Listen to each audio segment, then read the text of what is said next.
Bom, gente, então, de novo, né, boa tarde, agora gravando.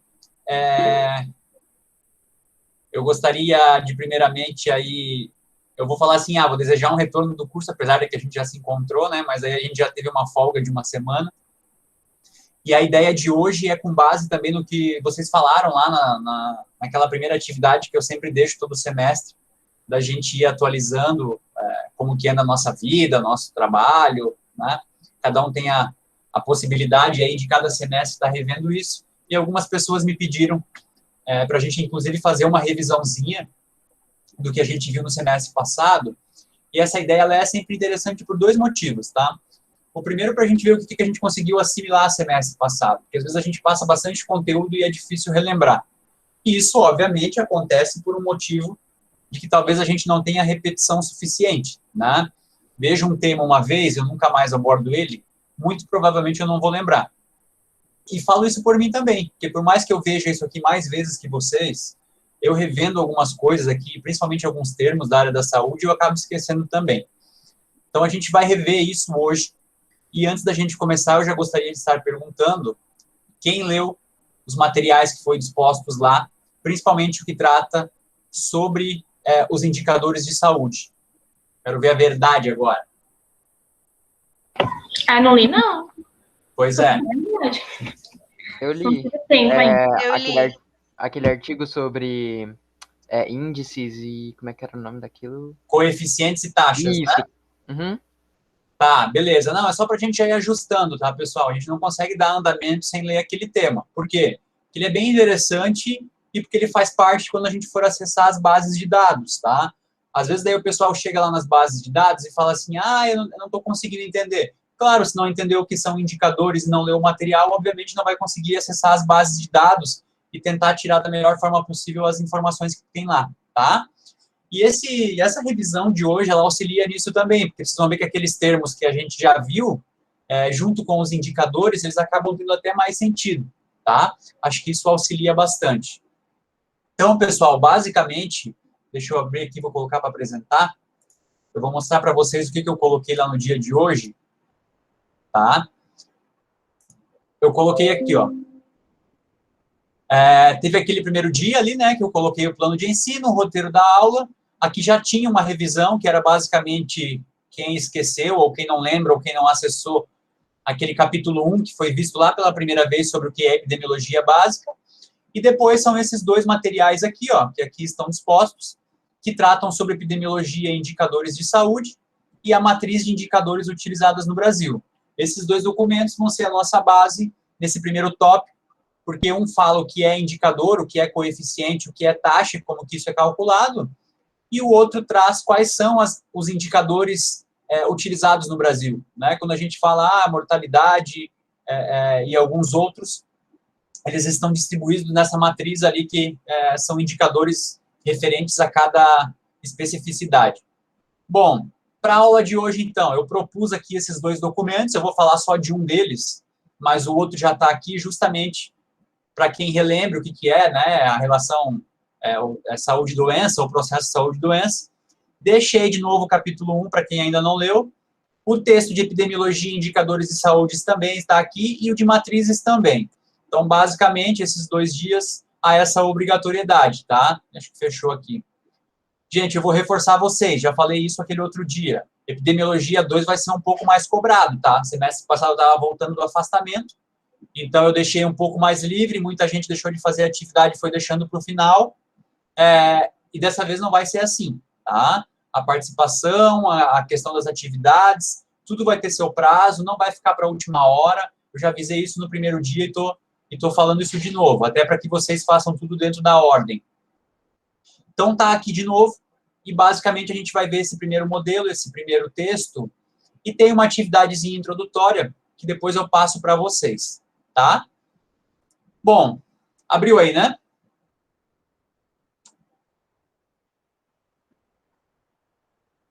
Responde alguém aí. Abriu. Então tá. Gente, a cada slide aqui, eu vou parar um pouco e vou aleatoriamente pedir para alguém me falar alguma coisa, tá? Até para ver se está todo mundo acompanhando, para ver se relembra disso. Bom, Antes de conversar um pouco aqui sobre o conceito de epidemiologia de novo, vocês vão ver que a atividadezinha é bem essa. Qual que é a reflexão que eu quero que vocês façam? Se hoje alguém perguntasse para vocês, gente, o que é epidemiologia? Sem ter um livro, sem ter um celular, sem ter uma cola do lado, vocês saberiam responder? Eu acho que essa é a pergunta básica da nossa unidade, né? Ah, lá no meu curso eu vi epidemiologia. Aí alguém olha para vocês e fala assim, tá, então o que é epidemiologia? E aí agora imaginem isso, tá? Se alguém fizesse essa pergunta agora para vocês, o que vocês responderiam? Tá? Alguém quer falar alguma coisa aí? Conseguiria responder? O que diriam agora? Ana, você que está com a câmera aberta, se eu te perguntasse agora, o que é epidemiologia? Hã? Eu não consigo responder sob pressão. Tá, o que é epidemiologia?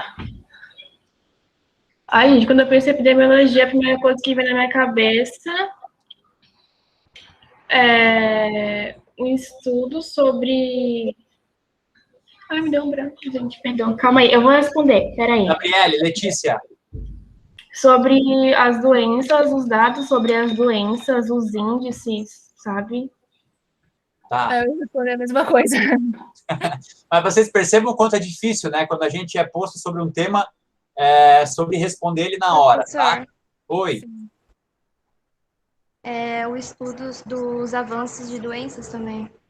Sim, o estudo dos avanços de doenças, né? A relação com os indicadores de saúde, a relação do processo com a doença, do ambiente com a doença, da genética com a doença, da economia com a doença. Então, assim, são várias as coisas que a gente pode ir encaixando. E, basicamente, entender aquele conceito e aquela diferença de que a gente não está falando da área clínica, a gente está falando de saúde coletiva, né? O estudo coletivo da doença, e não do indivíduo, não da patogenia do indivíduo. Então, essa é a base, e aí tem aqueles conceitos que a gente viu, e que se vocês forem fixando, vocês vão responder melhor. Então, o conceito do dicionário, o que é, né? A medicina que estuda os diferentes fatores, óbvio que a gente não precisa falar isso, né? Decorar isso. Na difusão e propagação de doenças, como alguém falou ali, a frequência, isso aqui é importante, porque quando a gente estuda a população, a gente fala de frequência, modelos de distribuição, evolução e a colocação dos meios necessários à prevenção, né? Acho que encaixa aqui todos os tópicos que a gente vê. Quais são os fatores determinantes, como que se intervém isso e difunde isso e propaga isso, a frequência que essa doença acontece, o modo que ela se distribui, né, que também são os seus vetores, a forma que essa doença evolui e quais são os meios para prevenir isso aí. Então, basicamente é isso, a gente já viu isso, está revendo, e espero que vocês consigam, daí, da próxima vez, explicar melhor ainda. E aí a gente tem uma definição por dois autores diferentes, né, que também que Last, né, define como um estudo da distribuição e dos determinantes em eventos relacionados a populações, ó, sempre batendo nessa tecla de que é população e não o estudo do indivíduo. E a aplicação na prevenção e controle dos problemas de saúde, pode ver que isso é bem parecido, né? Não tem tanta diferença assim. Deixa eu ver se alguém colocou aqui alguma coisa. Já a nossa autora do nosso livro base ali, ela define que epidemiologia é uma ciência, né, que estuda o processo de saúde e doença.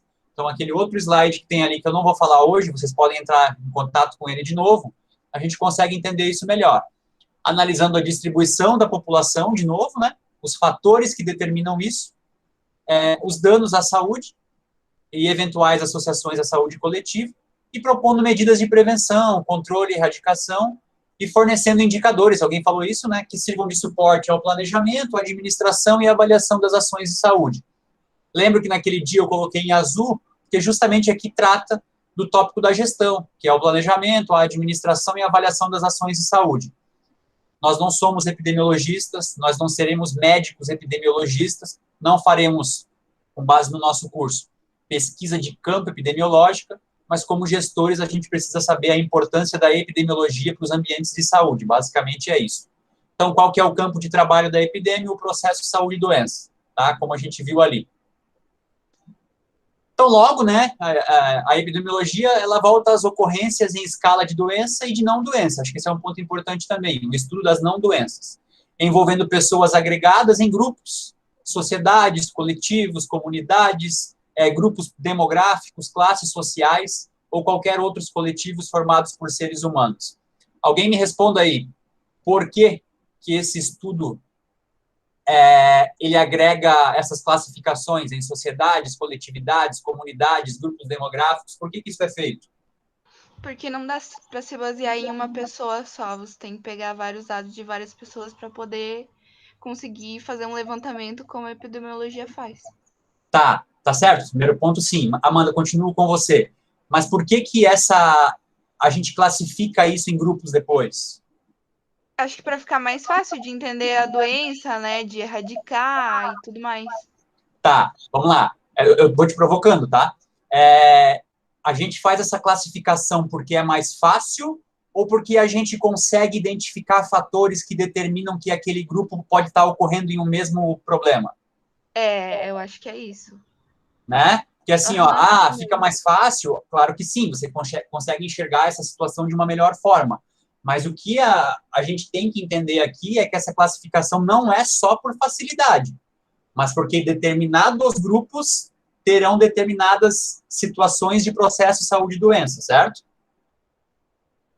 Sim, exatamente. E aí, nas aulas, a gente viu, por exemplo, aquele documentário que trata sobre a tuberculose, né? Por que a tuberculose atinge determinados grupos e outros não? Quais são os fatores que determinam isso? A gente já viu que não é a questão do contágio em propriamente dito, não é a questão genética, existem outras questões envolvidas ali. Então, por isso que essa classificação em grupos atinge essa possibilidade. Bom, depois, né, a gente viu o que, então? Que ele faz essa classificação sobre algumas formas, né? Por exemplo, através dessa separação em grupos também, e a epidemiologia estuda, então, as doenças infecciosas, né, que a gente normalmente foi o que a gente viu, foi o que a gente apresentou lá nos trabalhos, nos seminários, né, como sarampo, difteria, malária e tal. As doenças não infecciosas, que a gente não chegou a ver muito, eu vou tentar trabalhar na hora de fazer a coleta de dados com esse tipo de doença agora, esse semestre, para que a gente possa ver um pouco de cada um. E os agravos à integridade física, né, porque isso é um mal do século aí, e atual, né, bem contemporâneo, a questão dos agravos à integridade física, como acidentes, homicídios, suicídios, ainda mais num país como o nosso, que tem isso em dados alarmantes, né, dados, por exemplo, de homicídios no país, que se incorporam a países que estão em situação de guerra declarada, né, então é uma questão que também deve ser debatida aqui. Aí depois a gente viu, basicamente, os objetivos da epidemiologia, né? Para que ela serve, então? Descrever a distribuição e a magnitude dos problemas nas populações humanas, né? Então, descreve, e quando a gente for falar sobre tipos de estudos, a gente vai ver a epidemiologia descritiva, e a magnitude dos problemas na saúde da população humana. Então, né, quais são os problemas da população humana em relação à saúde? O que mais? Proporcionar dados essenciais para planejamento, execução e avaliação das ações de prevenção. Então, esse aqui é o ponto aí que a gente aborda mais no segundo módulo, porque a gente vai entrar nessas tabelas de dados, né, do SIM, do SINAM, entre outros. Controle e tratamento das doenças, bem como para estabelecer quais são as prioridades, né. Pergunta, deixa eu fazer uma pergunta aí. Deixa eu ver quem não falou ainda aí. Marcelo e o Jefferson. Marcelo e Jefferson, hoje, se vocês fossem um gestor público aí na área da saúde, qual seria a prioridade, uma prioridade que vem à cabeça de vocês em relação à epidemiologia? Professor, pode repetir, por favor? Eu não entendi a pergunta. Se você hoje fosse, né, responsável aí pela área de saúde, pela área de vigilância epidemiológica, se você fosse um prefeito, um governador ou o presidente, qual seria uma prioridade sua, real e atual, em relação à epidemiologia? Calma aí, que essa é dificilzinha. Deixa eu dar uma pensada. Sheila, pode contribuir também. Provavelmente áreas que ficam longe do centro urbano, né? Que aí elas têm mais possibilidade de se propagar doenças, no meu ponto de vista. Tá, eu não entendi a colocação. Refaça, por favor. O que é afastamento dos centros urbanos? Sim, como comunidades e áreas que podem estar com risco mais elevado de contrair alguma doença. E qual seria a doença foco hoje? Se você tivesse que escolher apenas uma, Óbvio que seria uma situação delicada, né? Covid? A gente está passando por um processo de pandemia, né? E a dengue também, né? Eu A também co- diria dengue, porque eu vi que várias pessoas pegaram dengue recentemente, gente. Cuidem. Minha mãe tá com dengue. Ótimo. Vamos. Fala, Gabriela, desculpa. Eu ia falar sobre dengue também, mas eu não quis me intrometer na fala do Marcelo, que no trabalho de metodologia do semestre passado, no projeto de pesquisa, eu falei sobre a dengue, que teve um aumento muito grande mesmo em Joinville. É absurdo, assim, dobro do ano passado, do ano retrasado. Que também deveria ser um foco bastante importante e não teve tanto. Veja, pessoal, acho que aqui é um ponto bem interessante, essa pergunta ela é provocativa, justamente isso, porque não existe um foco único, a gente não consegue tratar de uma coisa sem ter um efeito colateral em outra, né? Principalmente em uma sociedade de mercado. O que esse nosso modelo diz? Até uma fala que a gente ouve muito, né? A gente não pode afastar a saúde da economia. Por quê? Por que essa fala ela tem validade? Não a forma como ela é usada e por quem ela é usada, mas ela tem validade por quê? Porque o conceito de economia é justamente isso, recursos escassos, né? Então, quando os recursos escassos são a forma que a gente vive, isso é natural, né, gente? Tudo que a gente produz acaba, tem uma escassez, a gente precisa melhor alocar esses recursos. Então, quando você prioriza alguma coisa, obviamente, você pode estar deixando de lado alguma outra coisa. Agora, existem lugares que não priorizam nenhuma nem outra. Quando o pessoal traz essa perspectiva da dengue, tem um relatório, eu li essa semana, se eu achar eu coloco ali para vocês. Justamente isso, né? Do aumento exponencial de casos em algumas localidades, em alguns municípios, como Joinville, por exemplo, teve um aumento também, né? É uma situação preocupante, por quê? Porque a gente tem uma situação pandêmica, através de um vírus, e a gente tem agora a questão da dengue não solucionada, né? A longo prazo já, né? Disso, em relação a isso também. Então, são dois os casos aí. Jefferson, Professor, diga, Cristóvão. Professor, então, tem um questionamento para fazer aí, porque assim, o que eu percebi quando eu estava morando em Joinville, porque eu morava dentro de uma república, né? E a dona da casa lá de Joinville tinha uma piscina lá na casa. Eu cheguei ali na casa em fevereiro e eu saí dali da casa em julho. Aquela água daquela piscina nunca foi trocada, nunca foi mexida. Eles, tipo, se deixavam lá a água do jeito que tava lá, e é isso, a vida que segue descaso, né, da população. Pessoal, eu acho que isso que está falando, Cristóvão, a gente está vivendo isso na prática, né? Porque uma coisa era eu chegar aqui para vocês e entregar um livro que falava sobre a gripe espanhola lá em 1918 e a gente ter que tentar adivinhar como a sociedade convivia. A gente está vendo isso na prática, tá? É óbvio que as autoridades têm responsabilidade sobre tudo que está acontecendo, mas também é óbvio que o indivíduo tem essa responsabilidade. Tu está trazendo uma questão aí de algo que também é óbvio. A pessoa sabe que aquilo ali gera foco de mosquito, né? E ela acaba achando que isso é normal, assim como tem gente que acha que não precisa usar máscara, né? Assim como tem gente que esconde que tomou vacina aí, como alguns ministros nossos. Então, várias situações assim que beiram ao ridículo, mas que são situações que a gente está vivenciando no dia a dia. Então, essa é a questão. Assim como isso que tu viu na tua república, ele é multiplicado, ele é exponenciado pelo país. A pergunta que eu deixo para vocês, a Gabriela que investigou isso melhor, por que um município como Joinville, que possui acesso à infraestrutura de saneamento básico, não completo, mas um acesso aceitável com base no resto do Brasil, como é que ele possui tantos focos e tantos casos de uma doença que tem como vetor um mosquito? No meu trabalho, eu foquei mais na parte que não houve tanta divulgação de formas de prevenção. Óbvio que cada indivíduo, como o professor falou, tem responsabilidade, tanto que Joinville foi a cidade com o maior número de focos, o dobro de outras cidades, é absurdo. Mas eu entrevistei algumas pessoas para perguntar se elas viram propaganda de TV da prefeitura, ou se viram um outdoor, ou coisa do tipo. Só a minha irmã viu um outdoor no Itinga. Então, eu entrevistei várias pessoas, ninguém viu absolutamente nada sobre dengue nessa época do coronavírus. Eu acho que essa coisa também é muito importante. Também não teve a visitação. Ótimo, olha só. A Gabriela cortou teu áudio aí. Opa! Cortou em que parte, consegue me dizer? Depois que tu falou dos outdoors lá. Só minha irmã viu o outdoor, ninguém mais viu.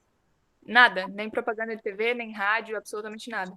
E também não teve, por conta da pandemia, do isolamento, não teve visitação de agentes públicos nas casas das pessoas para verificar o foco. Isso acontecia muito aqui em Joinville. Eu lembro que todo ano, nos bairros com maior número, aqui no Aventureiro, que é o meu bairro, sempre, todo ano, tinha. Ano passado não teve.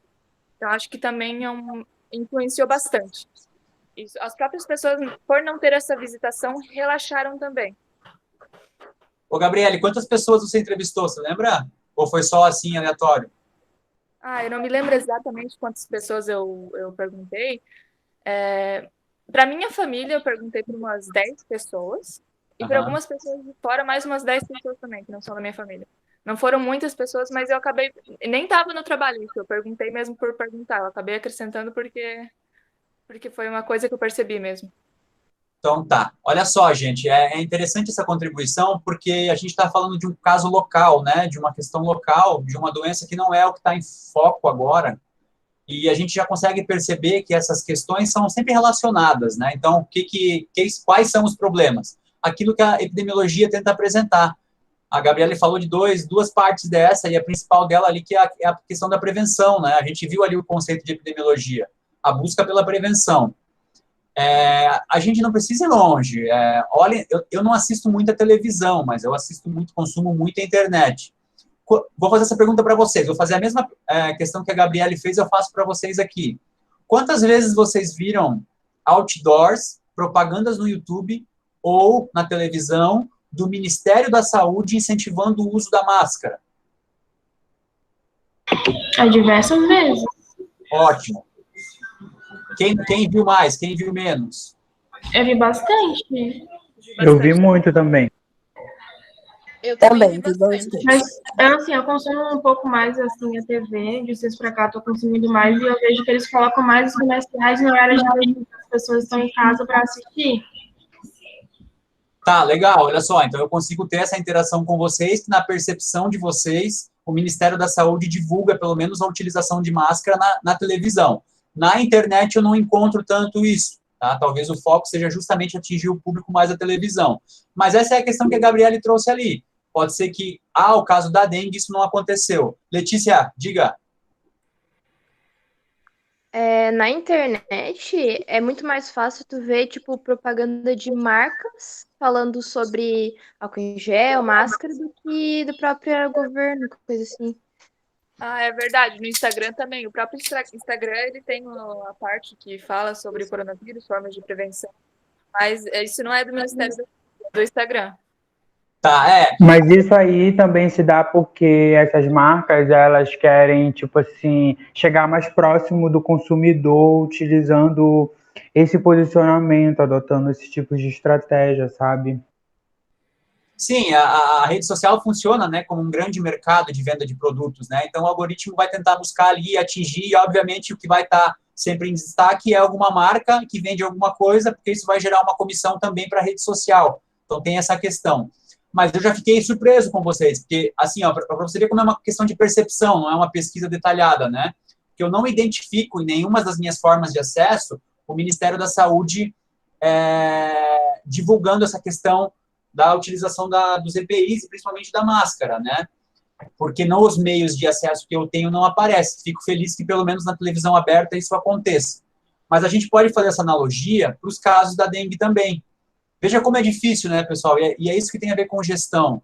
Você tem um orçamento que é reduzido, você tem uma economia que está travada porque você tem que deixar as pessoas num distanciamento, e ao mesmo tempo você precisa de recursos para fazer a divulgação disso, para implementar as políticas, para implementar a visitação. É complexo, a gente não consegue dizer aqui que não é.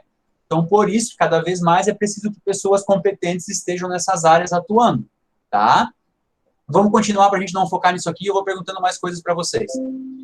E ele fala também ali da relação dos... Deixa eu só achar onde é que está aqui, que eu anotei aqui embaixo para dar uma acrescentada.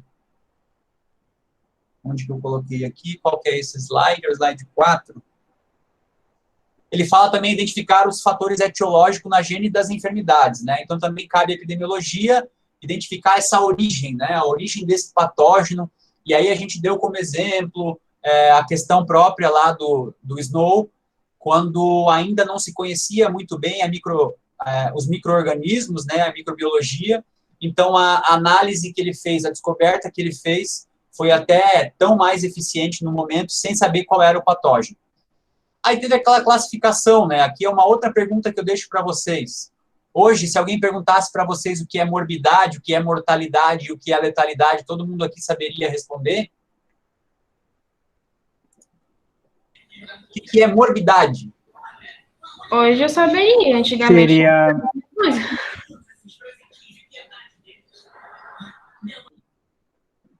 seria tipo o número de pessoas que estariam acometidas a determinada doença, de Isso, tal ótimo. doença. Ótimo, Cristóvão. Morbidade relacionado a ter algo, né? A ter alguma doença. Aí a gente vai ter indicadores de morbidade, vai ter índice de morbidade, mas a palavra morbidade em si tem relação, então, com esse processo de saúde e doença, né? E relacionado a alguma doença. E mortalidade. Número de mortes, né? Um fatal, né? Os óbitos, né? Isso, a mortalidade tem total relação, como a palavra já diz, com a morte, né? Então, a gente pode estar falando de números de mortes, se for algum índice, algum indicador, algum coeficiente, ou a gente pode estar usando a palavra mortalidade justamente para falar das pessoas que adoeceram, né? Passaram por esse processo de morbidade e chegaram à mortalidade. Mas aí a gente tem uma outra questão que envolve que é a letalidade. E o que seria a letalidade? Seria tipo o grau de perigo da doença? Perigo de morte? Não é o grau de perigo. Mas é quase isso. Pensem mais um Posso pouco aí. falar? Pode, Daphne. Seria, digamos que o número de morte, né, por uma doença. E o número também, digamos que total de doentes. Tá, eu já abro aqui um negócio para mostrar bem certinho para vocês. Mas, ô Yuri, quando tu fala que é perigo, né, o perigo de morte daquela doença, perigo está associado ao risco de ter aquela doença, né? A letalidade nada mais é do que o quão eficiente ela é em ser Então, mortal. eu tava pensando nisso. Como a doença pode matar? O quanto ela pode matar? Tá, não, ótimo. Talvez só a questão da palavra ali, né? Eu diria assim, é um termo meio ruim de utilizar, né? Mas só para a gente enfatizar aqui, o quão eficiente ela é, né? O quão letal ela é, o quantos casos de mortalidade se transformariam em mortalidade, né? Por exemplo, quanto que está no Brasil da Covid? Vamos ver agora ali, vou abrir rapidinho aqui o painel, a gente vê qual que está o grau de letalidade da Covid-19 agora. Brasil. Não sei se puxou Rio de Janeiro aqui. Painel Covid-19, Ministério da Saúde. Ô, senhor amado, tô no painel errado aqui.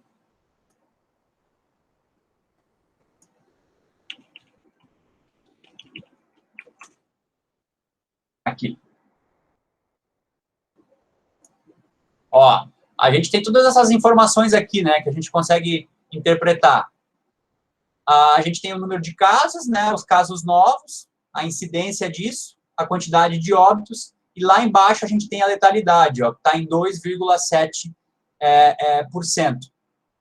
Então, nesse caso aqui, a letalidade está sendo representada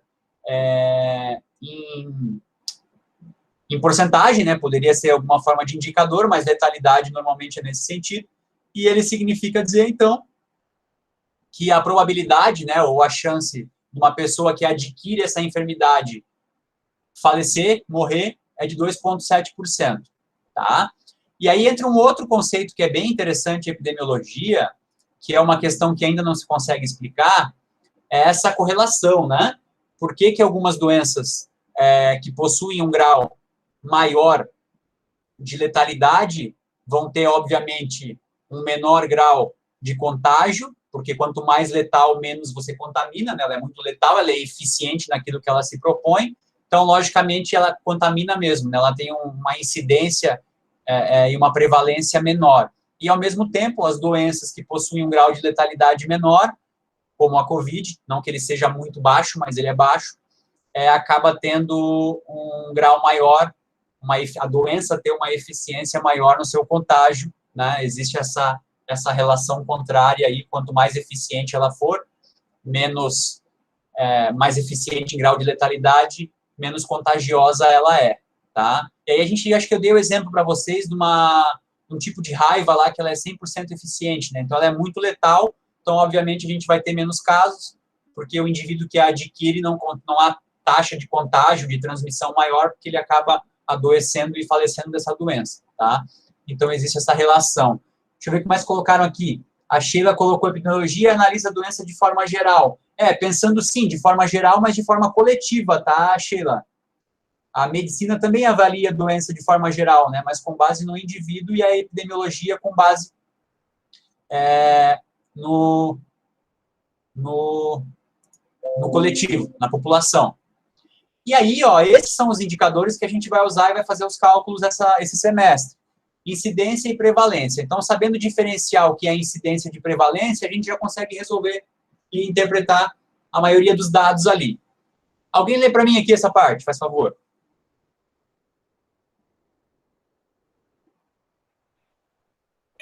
Na incidência? Isso. Incidência corresponde à quantidade de novos casos ocorridos em uma determinada população durante certo período e lugar. A incidência reporta a velocidade ou a intensidade e permite estimar risco, a probabilidade.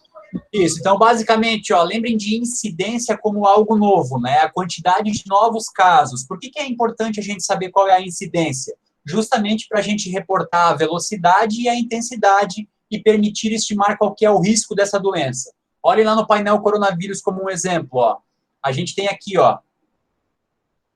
casos recuperados. O painel é complicado porque ele foca em apontar os dados de recuperação aqui, né? Mas a gente tem, os casos confirmados e os novos casos. O que seria a incidência, então? Quais seriam os novos casos que estão entrando no acumulado, que seria a prevalência que a gente já vai ver ali. Então, o que prevalece? Todos os casos de determinada doença. O que incide? São os casos novos. E aí depende da classificação que isso é feito, se é diário, semanal, né? No painel coronavírus, ele é atualizado diariamente, né? Todo final do dia. Mas para cada doença vai ter um método disso ser feito.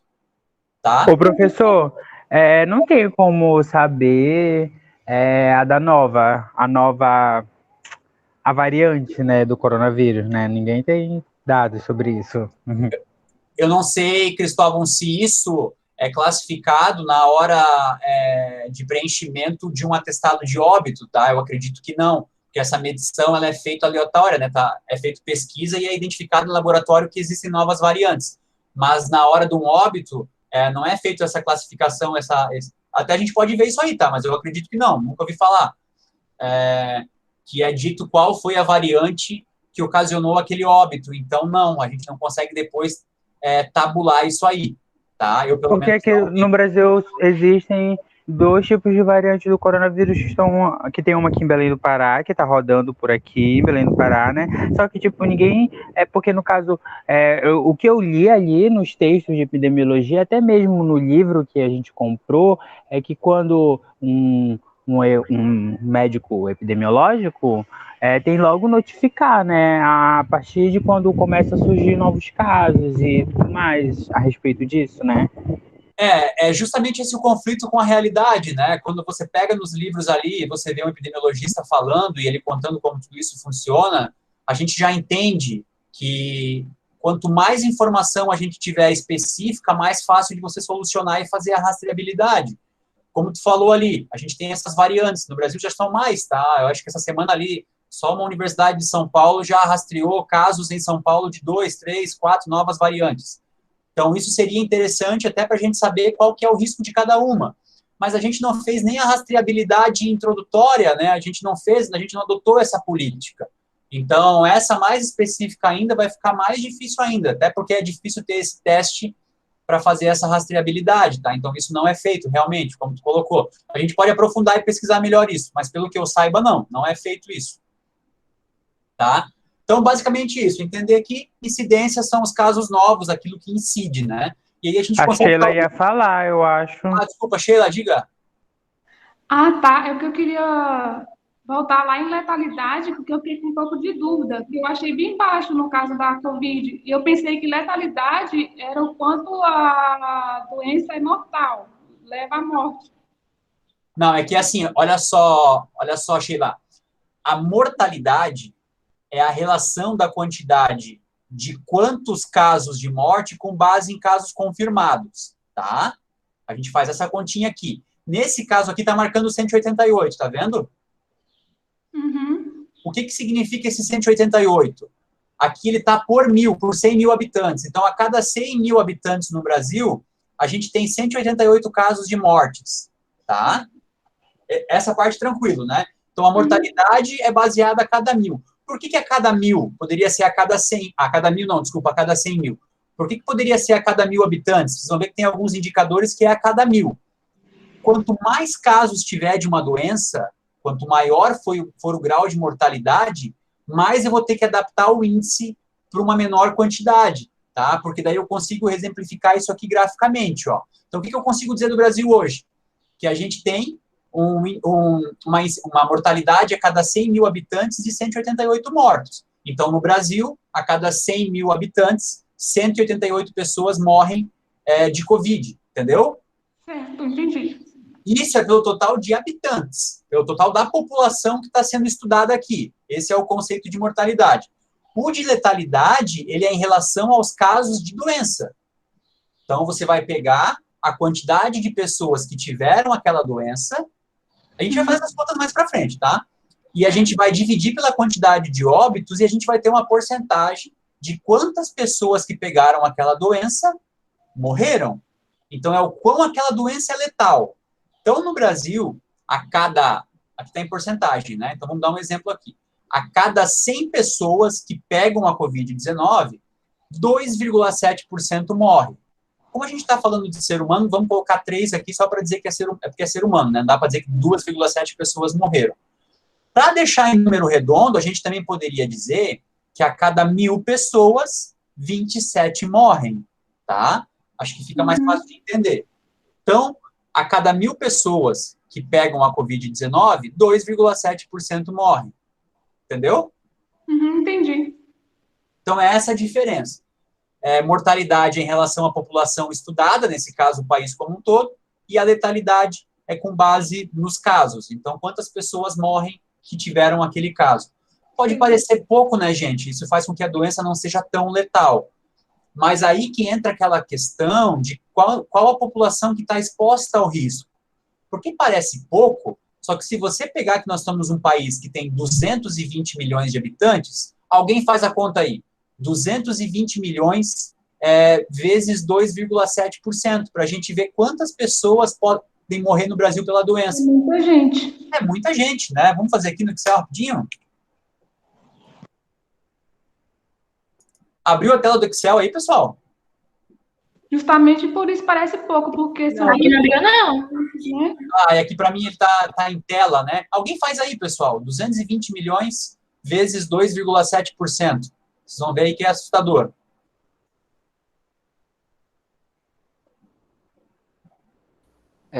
Deu 5.940.000. Então olha só. A gente está falando que se a gente aceitar a condição atual de letalidade de 2,7% e a gente aceitar que toda a população pode se infectar, a gente está aceitando essa quantidade de mortos. Óbvio que existem outras questões envolvidas aí, como aquela questão, a questão base da vacinação, a questão de que nem todo mundo é sintomático e a gente não vai conseguir medir, existem diversos fatores aí envolvidos. Mas deixar acontecer, deixar passar pelos indicadores que a gente tem hoje, seria justamente estar afirmando isso. Se a população toda brasileira fosse contaminada pelo Covid-19 e o grau de letalidade continuasse sendo 2,7%, morreria aí esses quase 6 milhões de habitantes, né? 9, né? Quanto que deu, Yuri? Deu 5.940.000. Isso, 6 milhões de habitantes. É inimaginável isso, né, pessoal? Então, é por isso que 2,7 pode parecer pouco, mas não é, tá? Certinho, entendi, professor. Obrigada. Bom, aí o segundo ponto, né? Incidência, então, é o que incide, né? É o que está entrando de casos novos. Mas a gente também tem a prevalência, que é o que prevalece. Então, o que é o que prevalece? O que desde o início dessa relação a gente está medindo, para que a gente possa fazer um outro tipo de cálculo. Então, a prevalência representa o volume de casos de uma doença considerada. Então, é o volume total. Expressa a quantidade de casos já existentes de uma doença em uma determinada população, lugar e momento. Para fins operacionalizar a comunidade de tempo, pode ser semana, mês, ano, isso aí vai depender do método que a gente vai utilizar.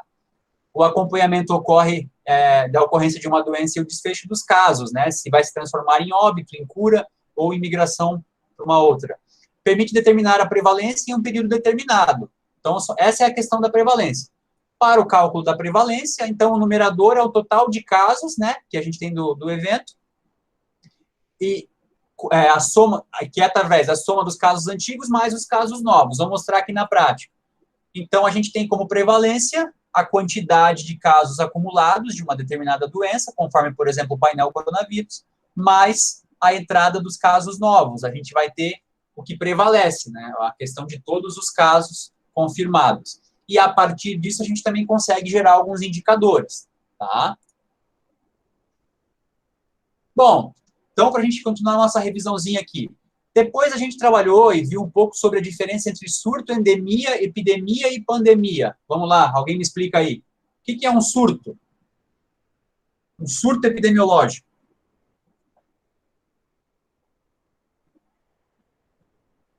Vou sortear alguém aqui. Letícia. Eu não lembro bem certo, mas surto é o menor deles, né? Em grau mais localizado, né? Isso, em quantidade menor de casos. Quem comprou o livro aí e está lendo já? Eu comprei, comecei a ler e fiquei até com vontade de chorar. Alguém mais? Quando vocês forem ler, pessoal, ele começa a contar sobre alguns surtos. Como ele trabalhava como epidemiologista numa cidade específica, aí ele tem contato a casos isolados, né? E tem um surto lá que trata sobre a saúde da mulher, inclusive, que é um caso bem interessante, que é a utilização eu não lembro se era um contraceptivo ou se era, eu não lembro bem certinho o que era, mas era um surto isolado lá, ele dá um exemplo bem interessante. As meninas eu acho que vão achar interessante, porque trata a descoberta depois e que era um produto utilizado que causava aquilo. Então é bem interessante esse caso. Mas o surto tem essa classificação justamente que foi dito ali. O surto é um evento onde todos os casos estão relacionados entre si, atingindo pequenas áreas. Vou dar o exemplo do John Snow de novo lá e a cólera, né? Existia uma epidemia de cólera ao longo da humanidade naquela época, mas a descoberta dele aconteceu através de um surto específico que acontecia na cidade de Londres lá. Então, era um surto onde a relação da descoberta dele foi porque os casos eram relacionados entre si. Nesse caso, era bomba d'água lá, mas poderia ser qualquer outra coisa, né? Então, tem ali, atingindo pequenas áreas, vilas, bairros, escolas, creches. A dengue, pessoal, no município de Joinville, ela atingiu especificamente alguns bairros com maior intensidade, não foi isso, Gabriela? Isso. Tem uns bairros que tem maior quantidade e outros menos. Então, ele poderia ser classificado que o bairro específico, onde os casos estão relacionados entre si, pode ser um surto, né, epidêmico no caso da dengue. E a dengue acontece em outras regiões também, então ela pode ter mais de uma classificação ali. No nosso caso, né, a gente vai ver ali mais para frente que a dengue, por ser permanente em algumas regiões do Brasil, ela já passou de surto. Bom, então tranquilo, né? Um evento onde todos os casos estão relacionados entre si. Professor, mas por que eu tenho que saber o nome disso específico? Porque justamente na hora da ação, né? Se o surto ele é localizado, a forma de lidar com ele é diferente de uma pandemia, que é o grau máximo disso tudo. Bom, depois tem a classificação do que é endemia, epidemia e pandemia. Essa aqui eu vou falar rapidinho, só para a gente chegar no propósito aí. Endemia, então, presença constante de uma doença ou de um agente infeccioso em determinada área geográfica que permite flutuações sazonais. Alguém dá um exemplo de endemia aí?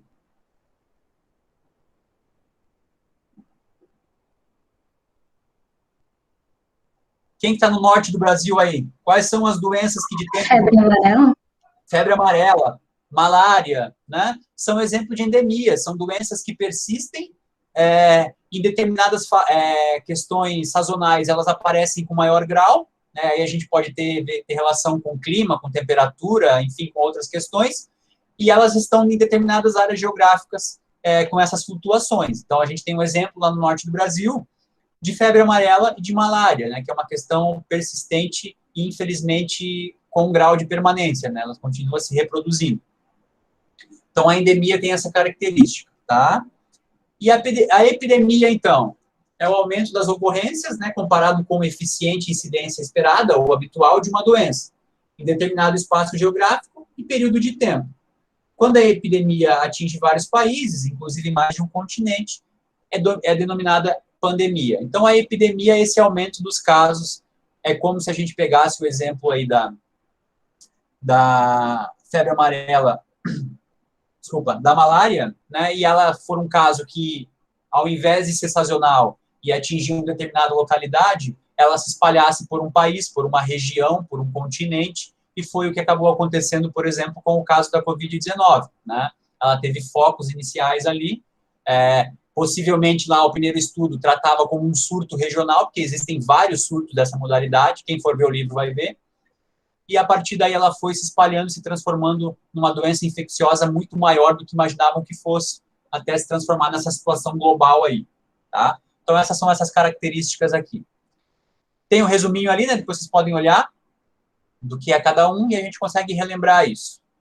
E agora eu quero essa reflexão de novo, tá, pessoal? Por que a gestão hospitalar precisa entender epidemiologia? Vamos lá, quero uma resposta bem bonita aí. Alguém na entrevista de emprego de vocês no hospital vai perguntar: por que gestor, por que você que vai trabalhar na área administrativa precisa entender de epidemiologia? Eu acho que para saber lidar com determinados tipos de situações, né? Toda situação que envolve todas essas questões, surtos, epidemias, endemias e pandemias, tem uma pessoa responsável que saiba como tomar decisões que possam, não diria melhorar, mas de uma forma que saiba lidar com a situação para não piorar, ou tentar, né? Quem mais? Quem levantou a mão aí? Não consigo.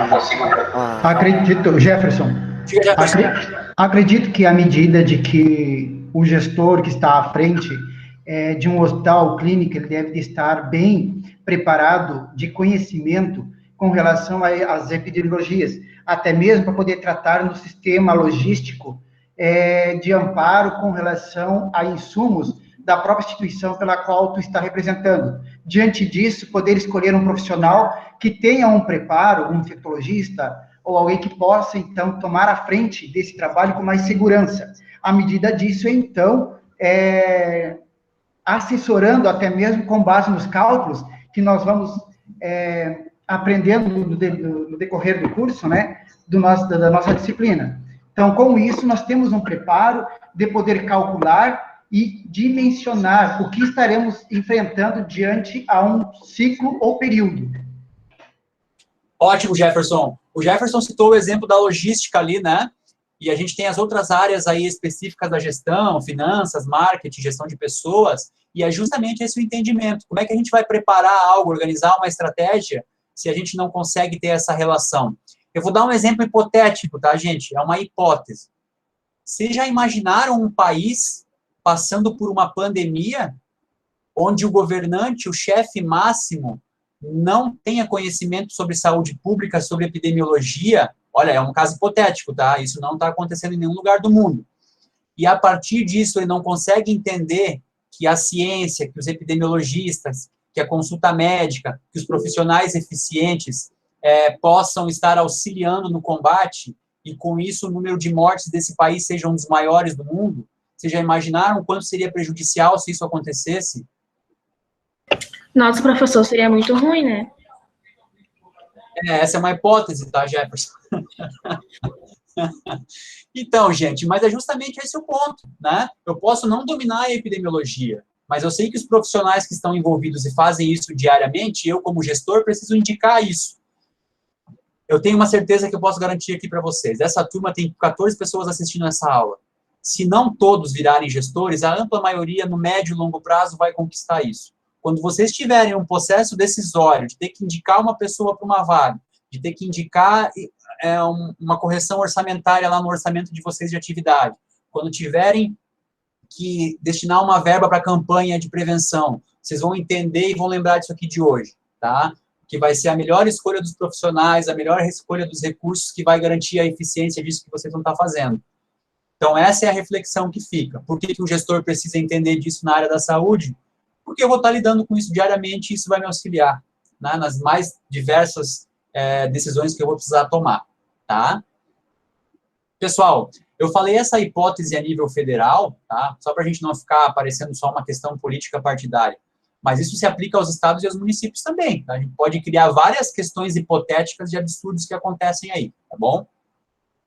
A saúde do Brasil nunca esteve preparada para uma pandemia. Sheila, é bem isso também, senão a gente fica só parecendo o que é de agora, né? De agora a gente analisa o que a gente tem agora. Mas, assim, claro... Explodiu, né, professor? Mostrou a realidade. E cada... É bem isso, a gente nunca... Mas uma pandemia apenas não, né? Porque nós vivemos uma pandemia meio que escondida, deixada de lado também, que seria o HIV, né?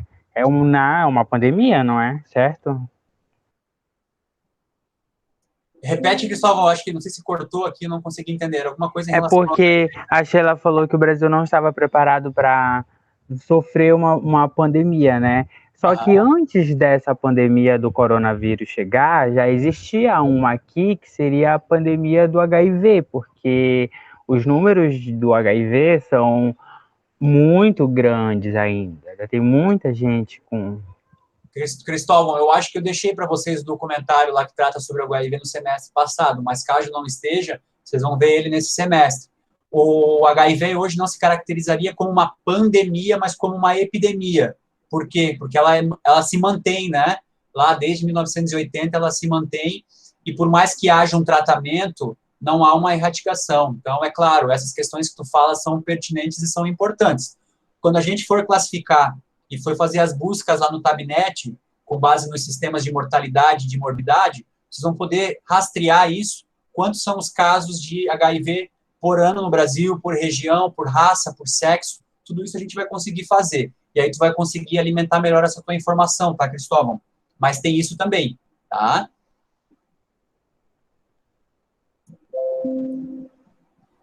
Bom, aí depois a gente viu um pouco sobre processo de saúde e doença, né, que tem lá uma definição que eu vou falar rapidamente aqui. O processo de saúde e doença, então, pode ser entendido como um modo específico pelo qual ocorre nos grupos um processo biológico de desgaste e reprodução, destacando como momentos particulares a presença de um funcionamento biológico diferente, como consequência para o desenvolvimento regular das atividades cotidianas, isso é, quando surge uma alteração, né, quando surge uma doença. Outro termo que a gente vai ver bastante, eu tive que deixar ele aqui, é o termo distribuição, tá, pessoal? Porque distribuição em relação a conceitos aí de matemática, de estatística, como isso distribui. O que é distribuição, então? É o estudo da variabilidade da frequência das doenças de ocorrência em massa. Então, isso a gente vai verificar. Como que essa doença se distribui, né? Quais são esses fatores que fazem ela se distribuir? Qual é a frequência? Qual que é o peso disso? Em indivíduos, em outras formas de medir. E quais são as variáveis ambientais e populacionais ligadas a tempo e espaço que influenciam essa distribuição? Aí a gente pode falar sobre isso. Ô, Gabriele, no caso da dengue ali, o que tu lembra que tu pode falar para nós? Quais são os fatores que determinam essa relação da dengue como doença? Não entendi, pode repetir, professor, está falhando um pouco. Quando a gente trata de distribuição de uma doença, né?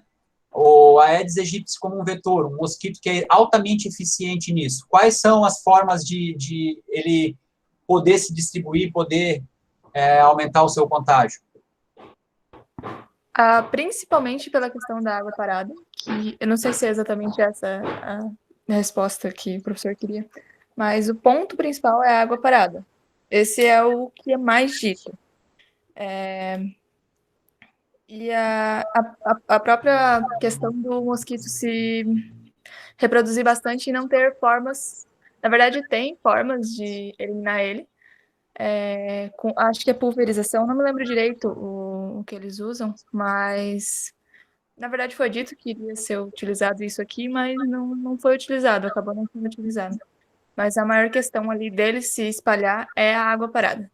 É o que mais cita. É que agora eu falei da dengue porque eu não lembro, às vezes eu não lembro se eu passei para vocês ou para a turma do 2, mas eu vou colocando de novo. Eu vou colocar um outro videozinho ali na próxima aula que mostra a forma que o mosquito trabalha, digamos assim, né?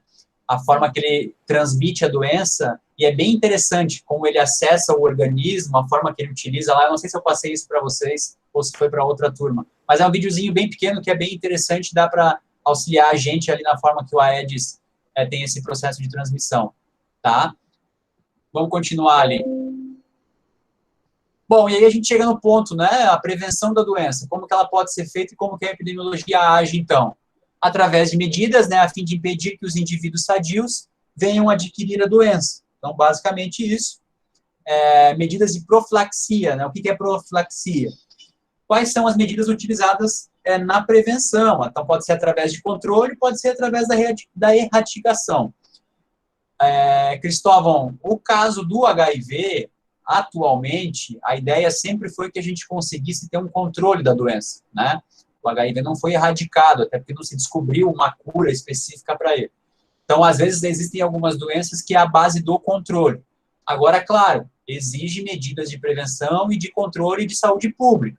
Se você não financia um sistema que atende a população, se você corta recursos, se você faz essas formas de atuação, provavelmente você terá uma maior ampliação dos casos.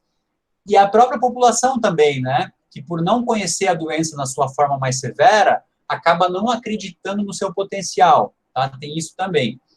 E a erradicação, que após implementadas medidas de prevenção, consiste mais na não ocorrência da doença, quando a doença não existe mais. Mesmo na ausência de qualquer medida de controle, isso significa a permanência de incidência próxima de 0 ou 0, e aí eu tenho o exemplo da varíola ali. Naquele material que é disposto para vocês, ele fala sobre como a própria Organização Mundial da Saúde, como o Brasil, né, através da política de imunização, conseguiu erradicar a varíola, e como isso foi feito, né, com o auxílio do Sistema Único de Saúde. Acho que é bem interessante também focar nisso. Mais para frente a gente vê melhor. Depois tem o conceito de saúde pública, que a gente também chegou a ver, ou seja, a epidemiologia é um eixo da saúde pública, proporciona as bases para avaliar as medidas de profilaxia, como eu falei antes, fornece pistas para o diagnóstico das doenças transmissíveis e não transmissíveis, e enseja a verificação da consistência de hipóteses de causalidade, né, que a gente também vai ver a relação causal, quais são as causas e quais são as hipóteses em relação à causa. Esse ponto de hipótese de causalidade, ele é interessante, porque quando a gente já conhece quais são os focos, né, quais são os patógenos, quais são as condições e quais são os determinantes de uma doença, fica mais fácil. Mas imaginem vocês, lá em 1910, uma doença que começa a matar um monte de gente, e a gente não sabe de onde ela vem, a gente não conhece a microbiologia, não pode dizer que é um micro-organismo que está causando ela. Como é que eu descubro, né? Como é que eu consigo fazer essa relação? Como que os antigos tratavam isso? Através da teoria miasmática, lembram? Que eram os miasmas, né? Que era um ambiente poluído que causava aquela doença, os pântanos, a sujeira das cidades e tal. Hoje pode parecer até meio ridículo isso, mas quando você não conhece os micro-organismos, como é que a gente vai atuar nessa relação? É difícil mesmo. E isso a gente também pode trazer para os dias atuais, alguma doença que ainda não se identificou realmente o agente causador, se é que existe um agente causador. Pode ser que daqui 10, 100, 200 anos as pessoas digam assim, como é que eles não identificaram isso, né? Era tão fácil de se identificar. O próprio exemplo da Covid-19, né? A gente não se tem a cura ainda, tem as vacinas com eficiência em alguns casos, mas talvez lá na frente alguém que descubra a melhor forma de tratar isso vai dizer assim, poxa, lá em 2021, 100 anos depois do primeiro caso de gripe de influenza, né, a espanhola, depois com o coronavírus, eles tinham dificuldade em descobrir. Tomara que isso aconteça. Vamos lá, vamos finalizar então. Logo agora, né, professor? Oi? Tomara que descubra logo agora. Olha, seria bom, né? Seria bom se isso acontecesse. Manhã vacinou a primeira e a segunda dose e mesmo assim pegou. Tem que ter um intervalo lá e também não é 100% de eficácia, né? Então podem acontecer casos assim, né? Você disse quem é sua mãe, isso? Oi? Foi minha mãe, que ela trabalha no hospital, aí ela foi vacinada. Ah, que legal, Sheila. Fico feliz por ela, tá? Numa semana que ela tinha vacinado, nos 7 dias ela pegou. Gente, eu fico feliz por ela ter sido vacinada, tá? Mas ela tá bem? Tá, graças a Deus. Agora tá com dengue, né? Ah, Senhor amado do céu. Porque, igual a Gabi falou, lá na Bahia, na minha cidade, tem um carrinho que joga fumaça para matar o mosquito. Só que desde esse ano não passou. E nenhuma vez em nenhum bairro. Então, assim, ó, eu acho legal que vocês trouxeram essa questão à tona, que a hora que a gente for ver as tabelas ali, vocês podem trazer, não só da dengue, a gente pode traçar essas informações, né? De acompanhando esses casos ao longo do tempo, para fazer um gráfico ali, para a gente ver a evolução dos casos de dengue e das outras doenças que a gente vai ver, tá? Então, vamos dar continuidade aqui para finalizar. Então, basicamente, né, como processo investigatório, foi aquilo que eu falei para vocês. Às vezes, a relação ali causal não é uma relação fácil de entender. Hoje, talvez seja fácil, porque a gente já sabe como acontece. Mas, por exemplo, casos de leucemia na infância provocada pela exposição de raio-x durante a gestação. Talvez, hoje, possa parecer que isso, para quem está dentro do meio médico e do meio epidemiológico, tem uma relação causal lógica, mas enquanto não se descobriu isso, não tinha. Trombose venosa relacionada ao uso de contraceptivos orais, a ingestão de talidomida e o aparecimento de numerosos casos de focomelia, o hábito de fumar e o câncer de pulmão. Veja, hábito de fumar e câncer de pulmão, hoje a gente sabe que tem relação causal. Mas até se descobrir isso, aquela época, inclusive com o forte apoio do mercado, né, de tabaco, não queria que se houvesse essa relação causal, justamente porque seria prejudicial à venda do produto. Então, tem essa exemplificação também. A cegueira em crianças nordestinas subnutridas. Professor, Oi, diga. Se a gente vê um exemplo desse, onde as pessoas não querem saber a causa da doença ou querem inibir a causa da doença, possivelmente também poderiam se esconder a cura de determinada doença. Pois, tipo, vou citar de novo o HIV, porque o HIV movimenta muito a economia brasileira, pelo fato da produção muito grande de medicamentos, né? Ô, Cristóvão, esse livro que tu comprasse, vai ter um capítulo lá que ele aborda isso, tá? Eu não tô aqui fazendo um levantamento sobre que há um incentivo para não cura, tá? Mas o que não há, e isso é afirmado lá, é que não há um incentivo para a cura, tá? São questões diferentes. A forma como tu abordou ali, por mais que a gente possa estar criando essa hipótese, eu acho que já seria em forma de acusação, né? Dizendo, não, eles não querem a cura porque eles vão perder dinheiro. Pode até ser verdade, óbvio. Mas aqui, o que o livro aponta lá, e é uma informação interessante, é que não há um incentivo pela busca da cura. Porque justamente por isso que você falou, que tem um processo produtivo já regularizado, eles já conseguem prever dentro desse processo produtivo a margem de lucro, e aí você trocar todo esse modelo por uma medicação ou por algo que possa ser utilizado uma única vez e deixar toda essa cadeia de investimento, de lucratividade, de exposição abandonada, é difícil mesmo, tá? Eu concordo com você. A gente tem que pensar um pouco nisso. E ele dá alguns exemplos até para essas doenças infecciosas, tá, pessoal? Pensem aqui comigo. A Covid-19, provavelmente, após a invenção aí, e esses novos métodos aí de vacina, até de tratamento que possa surgir, vamos supor que ela suma, né? É um caso de erradicação daqui a um tempo. Uma hipótese. Pense para a indústria farmacêutica o quão vantajoso é vender um medicamento que eles sabem que em tempos não existirá mais. Tá? Novamente, vou reforçar aqui, a gente deixa essa aula gravada. Não estou dizendo que eles pensam assim, a gente está criando hipóteses. Já as doenças não infecciosas, que produzem medicamentos contínuos e tudo mais, eles conseguem ter uma previsibilidade maior, né? Você consegue saber quanto você vai vender, se você vai ampliar a fábrica ou não. Então, tem essa relação mesmo. Isso é uma coisa que tem que colocar na perspectiva. Não acho que todo mundo é mau e não quer a cura, mas acho que falta incentivo. E esse incentivo tem que vir de quem? Quem que tem que propor esse incentivo para pesquisadores? A população tem que ir para as ruas pedir melhoria na saúde. Uma cobrança da população e o Estado fomentar isso, né? Os chefes de governo, a ONU, esse povo grande aí. Isso, quem está ali no poder e incentive isso, né? Vocês ouviram falar, durante ao longo aí dos meses, aí um termo chamado quebra de patente, não ouviram? Estava em debate a quebra de patente em relação às vacinas da Covid-19, tá? Por que esse é um termo que ele é conflituoso?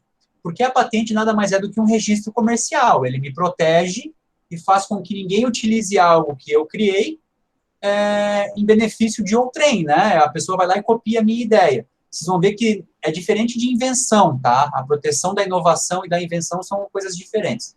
Mas, basicamente, qual que era a proposta? Como é um caso de saúde pública, de urgência coletiva, a ideia era que se quebrasse as patentes, que se divulgasse como essas vacinas são feitas, para que todos os países pudessem produzir essa vacinação, tá? Tem um interesse de conflitos e tem uma questão aí que é bem complicada. Vou fazer o papel do advogado do diabo aqui para vocês. O que vocês fariam? Vocês autorizariam a quebra de patentes ou deixariam como está? Coloquem aí no chat aí ou alguém fala.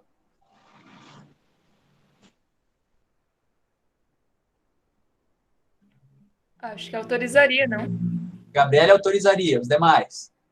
Professor, não entendi. O que é? Se você fosse responsável agora por autorizar, você quebraria as patentes, ou seja, você liberaria como são feitas essa vacina para o Covid-19 para que todos pudessem criar ela, ou não? Eu não, porque ia virar uma bagunça. Professor, teve até o caso da Butantan, né, que falou que criou uma vacina e pensa que não, a Universidade dos Estados Unidos foi lá e não aceitou, né, falaram que a patente era deles. Esse é um caso um pouco diferente, tá, Sheila? Até o Dória anunciou hoje, tá? Hoje, depois de vocês olharem no jornal ali, ele anunciou a fabricação dessa medicação. Na verdade, eu acho que o caso ali foi de comunicação, porque ele disse que era só uma criação nacional e, na verdade, é em parceria com esse laboratório americano aí, tá? Não é um pouquinho diferente. A Ana falou que não liberaria, a Adriele falou que não liberaria. Veja, pessoal, se eu tenho a posse disso e posso produzir mais medicamento, com certeza ele vai ficar mais barato, certo? Porque mais pessoas vão produzir, mais pessoas vão ter acesso e a gente consegue ter uma medicação mais barata para mais população. De outra forma, pense no laboratório que inventou essa medicação, que descobriu isso. Quanto que ele investiu em processo, em pessoas, em estratégias, né? Quando isso acontece, o laboratório, qual vai ser o estímulo que ele terá no futuro para produzir outro? Eu não estou dizendo que é certo, tá? Porque eu não concordo. Eu acho que a patente deveria ser liberada, tá? Até porque pode-se pagar royalties para isso, pode-se pagar para aquele laboratório por dose. Mas essa é a questão que é levantada. Eu tenho um laboratório, eu descobri lá um formato de vacina para Covid-19. Aí vem o governo né, os governos no mundo e quebram a minha patente. Talvez lá na frente eu não seja estimulado a fazer isso de novo. Eu vou dizer assim, não, já que vão quebrar, eu vou focar nesse outro tipo de medicamento. Eu não tenho incentivo para a descoberta, tá? São questões bem complexas e diversas. Como eu falei para vocês, o meu posicionamento pessoal seria a quebra da patente, porque nós não temos esse conhecimento. Bom senso, né? Oi, Gabriele. É mais por uma questão de bom senso nesse caso, né? É uma questão de salvar vidas, na verdade, né? Tem uma entrevista de uma senadora para o Roda Viva, ali eu esqueci o nome dela, e ela também fala isso. A gente não está negando pagar esses laboratórios, né? A gente vai pagar o royalty, a gente vai pagar o que eles têm direito, mas a quebra é justamente para salvar vidas, tá? E poucos países foram contrários à não liberação disso, a quebra, e o Brasil um deles, tá? Aí isso já me deixa um pouco contrariado, porque, assim, um país que possui a tecnologia não querer a quebra da patente é até aceitável, concordo? Pfizer ou laboratório AstraZeneca lá, ou Oxford, seja lá o que for, ele possui, ele não concordar com a quebra, ok, aceitável. Agora, um país que não produz, não concordar com a quebra, talvez venha aquela lógica mercantil que a gente colocou ali sobre perspectiva. Talvez o governo ache que no futuro eles vão incentivar cada vez mais as pesquisas, né? Nós seremos grandes líderes na produção de medicamento e de vacina, como já somos em alguns casos, então a gente não quer que isso aconteça. Foi uma decisão política, tá? Bom, está finalizando. E aí também tem ali, né, uma causalidade ali, que é a questão da mortalidade infantil e classes sociais. Acho que aqui a gente atinge fatores não biológicos, então a gente começa a ver mais a fundo a epidemiologia com relação a fatores econômicos e sociais, porque se identificou, através dos melhores dados, do refinamento, né, que a mortalidade infantil atingia classes sociais de forma diferente. Então, não é mais uma questão genética biológica, e entram outros tipos de fatores determinantes aqui. Aqui, Cristóvão, vem aquela relação que tu falou, né? Um processo investigatório, por exemplo, do HIV e da AIDS, né? A observação epidemiológica anotou a prevalência de uma combinação curiosa e inexplicável de manifestações clínicas de outros estados patológicos, ou seja, lá na época da descoberta, você tinha um conjunto de manifestações clínicas, como astenia, perda de peso, dermatose, deterioração do sistema imunológico, e o sarcoma de Kaposi, assim como a presença de infecções oportunistas, como a pneumonia. Naquela época, não sabia identificar o que causava, né? Qual era o agente causador disso. Então, quando você pega só esse detalhamento, sem saber como investigar, é o que traz relação justamente com a epidemiologia, onde vai ser investigado diversos outros fatores para além da questão biológica, imunológica e de saúde clínica. Bom, gente, se ninguém lembrava nada do que foi dito aqui, a gente já conversou sobre isso no semestre passado. Eu acho que diz um pouco sobre como é a nossa relação também com a educação, né? São coisas que, se a gente não vê de novo, a gente esquece mesmo. E a pandemia também, né? Porque, não sei vocês, mas tem afetado muito a minha memória ficar muito tempo em casa, e eu acho que isso também leva em consideração. Alguém quer colocar alguma situação aí?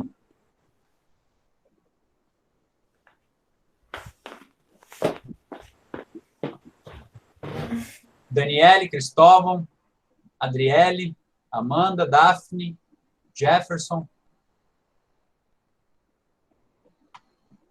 Todo mundo em silêncio, né? Já estão cansados de eu falando, né?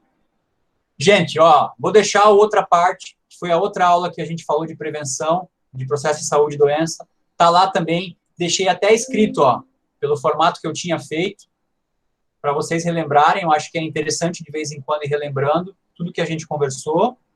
E aqui vocês conseguem ter mais uma ideia de tudo que a gente viu, tá? A partir de agora a gente não vai rever mais nada, porque a gente vai trabalhar em cima do que a gente tem, tá? Peguem aqui o painel coronavírus, sempre que possível, dê uma olhada. Eu lembro que vocês fizeram uma atividade, pessoal, no semestre passado. Façam esse exercício, tá? Vão lá e olhem a região que vocês avaliaram e veja como está a quantidade de incidência e mortalidade por região. Alguém lembra de alguma que foi feita? Eu acho que Santa Catarina a gente tinha avaliado.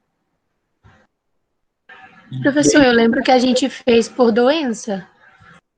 Mas lá no começo a gente fez esse aqui também, eram algumas perguntas lá.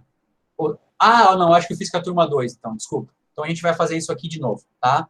Porque aqui, ó, a mortalidade e incidência eram muito menores, tá? Eram avaliações muito menores, muito menores. Teve uma atividade que o professor passou lá no final, que era, tipo, 4 perguntas, daí o professor deu um lugar para cada um. Eu acho que a gente viu isso, sim, para justamente ver né, quais eram aqui. No caso, alguns ficaram com cidades do Brasil e outros com lugares de fora. Tá, não tem problema, a gente vai ver isso de novo, tá? Isso vai ser reforçado aí. Pessoal, olha só, exigência, tá? Leiam aquele capítulo 1, senão vocês não vão conseguir. A nossa próxima aula vai ser assíncrona, porque eu quero montar a explicação de como fazer os cálculos básicos, e também eu vou deixar um material de como criar indicadores, taxas e índices. Então, eu vou fazer assíncrona, porque daí eu consigo colocar o meu tablet aqui e ir escrevendo e mostrando como fazer as continhas, tá? Então, a nossa próxima aula na quarta-feira vai ser assíncrona, e vocês também vão ter uma aula no sábado, que a gente tem 3 aulas no sábado. Então, essas 2 aulas vão ser destinadas a entender o conteúdo de indicadores. Vou avisar de novo. Quem não lê, não se aprofundar naquele tema ali, vai ter dificuldade de entender as tabelas. E as tabelas são importantes, que são de lá que vocês vão tirar as informações sempre que quiserem, tá? O professor, após esse período, né, que até sábado, que nós vamos ter as leituras, para fazer as leituras, no pós, não tem como o senhor disponibilizar algumas videoaulas suas de 5 minutos, 10 minutos, explicando esse material só para complementar no pós? Ô, Cristóvão, todas as minhas aulas estão lá no YouTube, tá? Então, essas aulas todas estão lá. Mas eu já pensei nisso também. Só que assim, ó, eu te digo que ainda não deu tempo, tá? De fazer por tópicos menores, videozinhos de 10 minutos. Agora que eu estou aprendendo a editar, a fazer essas coisas, e vocês não sabem como é demorado. Ontem eu fiz um podcast com o pessoal do Aspectos Básicos de Direito, e aí você tem que montar o vídeo, demora, tá? Eu passei o dia inteiro fazendo aquilo, porque eu ainda não sei fazer direito, estou aprendendo aos poucos. Mas entrem lá, tá lá naquele canal do YouTube, e vocês vão vendo o que tem de aula lá já gravada. E o resto a gente vai aos poucos, tá? Não é porque eu não quero, tá? É justamente porque é difícil. Então, talvez essa agora de como criar indicadores, eu faço por, tipo, uma sériezinha, assim, 5 vídeos, né? De 10 minutos, e aí vocês vão vendo também. Só que é aquilo, né? Eu já vi que tem gente que não aguenta 10 minutos de aula, mas daí para assistir, escutar podcast e ver blogueiro falando lá, aguentam 4 horas o cara falando sem parar, né? Então fica aí. Não estou dizendo que é o caso de vocês, tá? Só estou dando um exemplo. Verdade, né?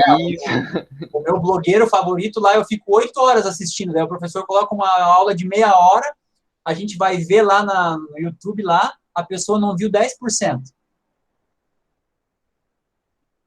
Ver série todo mundo quer, verdade. Pessoas gostam de papo furado, né? Eu só não vou ser hipócrita, porque eu também assisto alguns podcasts, vejo muitas... Eu corro escutando essas coisas, então eu também faço isso, tá? Beleza, pessoal, acho que é isso para hoje. Tá avisado, então, né? Não precisa nem me perguntar de novo lá. Próxima aula assíncrona, quarta-feira que vem e sábado. E aí, na outra aula, vocês tragam, já deixem papel, lápis aí, para a gente ir criando indicadores, porque vai ser uma das atividades, tá? Vocês vão criar uns indicadores específicos aí, com base no entendimento. Beleza? Vou fazer a chamada aí para ver se está todo mundo aí. Deixa eu tirar a foto aqui. E vou falar um pouquinho sobre mais uma coisa ali, que agora que eu lembrei. Peraí. Tá lá na atividade. Qual vai ser a atividade participativa de hoje, tá? Tá aqui, ó.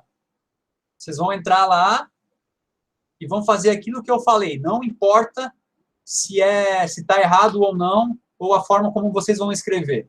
Não quero que olhem nas fontes. Vocês vão acessar essas questões e vão responder com as palavras de vocês. Tá? Deixa eu abrir aqui.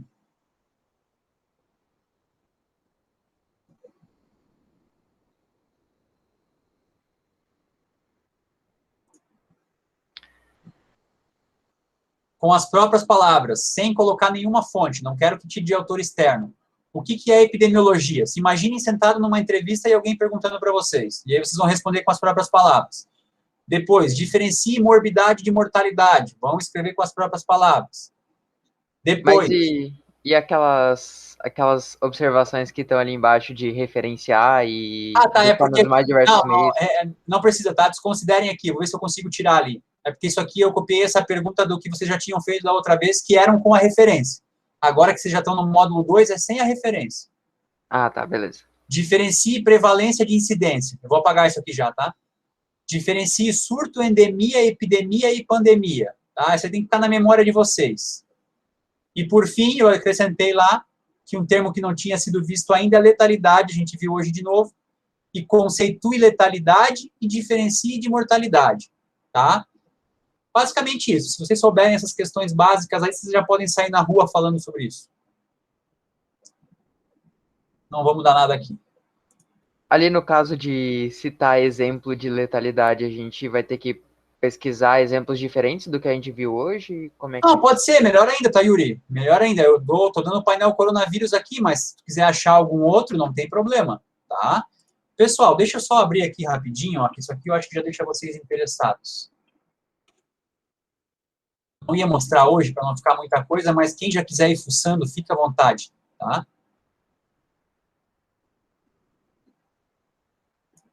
Foi muito bom, professor, revisar isso hoje, viu? Eu já tinha esquecido algumas coisas. É bom, né? É bom que a gente relembra um pouco. Eu entrei no Tabnet aqui, eu não sei se eu vou testar a base toda, Mas, basicamente, para que vocês saibam que tem esse sistema, que a gente vai ver mais para frente, fiquem tranquilos, mas que a gente consegue já fazer essas relações, ó, através do Sinan, que a gente vai ver mais para frente o que é, e através dos outros sistemas. Mas eu vou pegar um exemplo aqui só para mostrar para vocês. Ó, aqui tem algumas doenças, tá, Yuri? Tu pode ir fuçando, tá? Tem várias, ó. Aham. Vamos pegar uma aqui, ó, Zika vírus, por exemplo, ó. Cliquei em Zika vírus. E aí eu já consigo é boa, né? Consigo fazer algumas delimitações. Então, vou pegar os casos de Zika vírus em Pernambuco, por exemplo. E aí a gente abre o Tabnet, tá? Do DataSUS aqui, que é esse sisteminha, ó. Eu vou pegar, aqui ele tem dados de 2020 a 2016. Eu vou selecionar todos esses anos e não vou fazer mais nenhuma modificação. Vou só mostrar ali para vocês verem. E aí ele faz uma série histórica, ó, de quantos casos de Zika vírus a gente teve no Brasil que foram registrados. Então, lá em 2015 foram 46, em 2016 a gente teve mais de 1.500 casos, aí no estado de Pernambuco eu coloquei, lembram? Olha, em 2019 foram quase 4.000 casos. Então, essas informações para todas as doenças, elas são interessantes porque a gente consegue fazer esse mapeamento, tá? Então, façam isso também. Anotem o Tabnet ali, vão entrando no sistema e vão vendo como ele funciona. Aí, mais para frente, quando a gente for falar disso, você já tem essa aproximação. Outro exemplo aqui, quer ver, ó? Vamos pegar... Deixa eu ver, alguém diz uma aí que tem aqui, alguma infecciosa. Casos de malária, ó. A gente falou os casos de malária no norte, né? Vamos pegar um estado do norte aí. Aqui é só para dar como exemplo, a gente vai ver isso melhor depois. Estados do norte, Amazonas. Vamos colocar uma série histórica, de 2000 até quando tem registro aqui.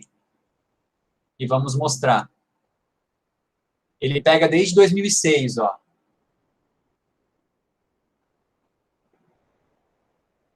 Vocês vejam que aqui na questão da malária, a gente tem uma baixa questão de casos confirmados, tá? Tem que ver se isso está certo ou se está vinculado a alguma outra forma de busca que a gente não fez correto. Então, tudo isso a gente vai vendo ao longo do tempo. Mas o que é o interessante aqui, vocês já irem vendo? Que dá para a gente fazer classificação, ó, por município, por região, por sexo, por raça, por faixa etária, tá? Então, várias são as formas que a gente pode ir mexendo aí, tá? Tabnet, entrem lá no DataSUS, Tabnet, que vocês vão conseguir já ter esse contato inicial, já fazendo essa pesquisa aqui. Só para...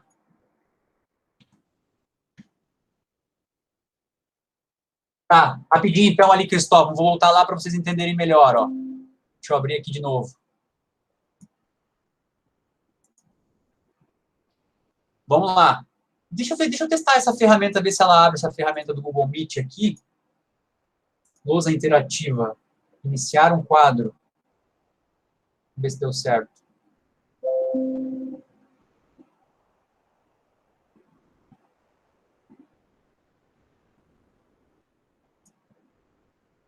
Bom, depois eu vejo como é que funciona isso aqui melhor. Acho que não é da forma que eu pensei. Vamos ver se ela abre aqui do lado da página. Não, não abre, então não dá. Diferença de mortalidade para letalidade, tá?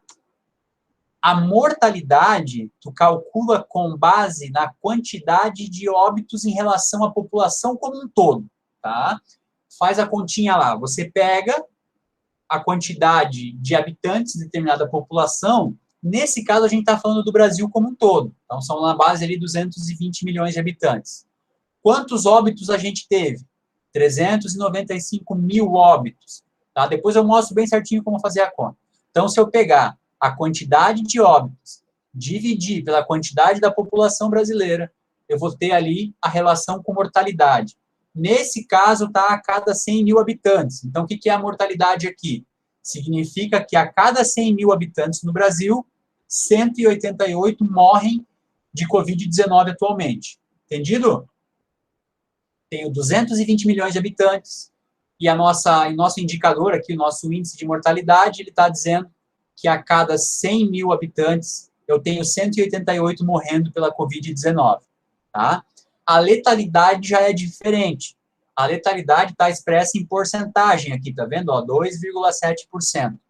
A letalidade é quão eficiente, entre aspas, a doença é em causar o óbito. Então, olha só, eu pego a quantidade de casos de óbito dessa doença, pela quantidade de casos de pessoas que ficaram doentes, e eu vou chegar nessa taxa aqui de 2,7%. Isso significa o quê? Que de todas as pessoas que pegaram a Covid-19, 2,7% acabam falecendo dessa doença. Então, essa é a letalidade da doença. De cada 1.000 pessoas que pega, 27 morrem, tá? Essa é a proporção. O que pode ter um problema aqui? As subnotificações. Se eu não faço muita testagem e não sei quantas pessoas têm a doença, e só quantas pessoas morrem da doença, eu fico com esse dado meio furado. Pode ser que sejam menos ou mais pessoas, e pode ser que a taxa de letalidade seja até menor, tá? Deu para entender, Cristóvão? Você escreveu lá. Sim, professor. Mortalidade em relação à população. Letalidade, o quão eficiente é a doença em causar o óbito, tá? Em relação à quantidade de pessoas que adquiriram ela, tá? Mas fiquem tranquilos, a gente vai ver esses indicadores, vocês vão aprender a calcular eles também. Beleza? Então é isso, gente. Eu tirei a foto aqui, né? Mostrei o exercício. Adriele, tá aí? Amanda? Estou aqui, prof. Oi, tô aqui. A Amanda tá aí, a Adriele tá aí, a Ana tá aí, Cristóvão tá aí, a Daphne tá aí. Daniele? Tô aqui. Só faltou a Daphne. Yuri tá aí, né? O Jefferson tá aí. Eu. Letícia tá aí. Aqui, professor. Marcelo? Oi, tô aí. Acho que só faltou a Daphne aí, que não falou agora, mas ela estava aí antes, né? Tô aqui. Falei Tá aí, sim. então tá. Desculpa. Eu também. Não, Sheila, tu já tinha certeza já. Beleza, gente? Então, boa semana, tá? E vamos conversando, vamos prestando atenção nas atividades. E as meninas que estão no projeto aí do IFSC lá, eu estou aguardando o meu roteiro lá. Falaram que essa semana fica pronto, então eu estou aguardando para ver como é que ficou. Quem que é que está no projeto aí? Eu já gravei o áudio, professor. Eu acho que o Eduardo tá encaixando lá no vídeo. Tá, daí depois vocês me mandem lá que eu quero ver, tá? Como é que ficou. Até mais, pessoal. Boa semana. Até mais. Até. Boa semana. Beijo. Até mais. Tchau. Tchau.